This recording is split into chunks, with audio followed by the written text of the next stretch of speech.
Hindi ako... So, may karapatang magalit si Claudine? Yes. So, hindi ako against na nagalit si Claudine. Pero may karapatan ba si Montulfo na sitahin? O ano? Okay. Nasa public place tayo. Nasa public place. Nasa airport ka. Anybody has the right to take a picture.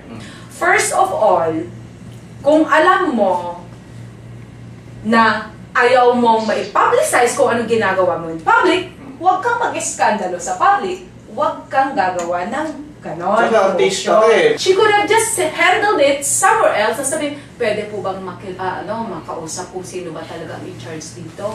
Dapat naman, they could have handled it privately. You have to handle yourself in a nice way in public. Iba rin yung nasa private place. Hindi ka ba naka-encounter ng gano'n? Di ba may issue ka dating ganyan? Yung parang... Yes, meron din akong mga issues noon na mga gano'n din. Kaya lang, I have handled it in a way na talagang maganda na yung pagka-handle. Hindi yung gano'n na bumabanat agad. Merong issue yung Tulfo Brothers. Dapat ba iba na sa TV mga yan?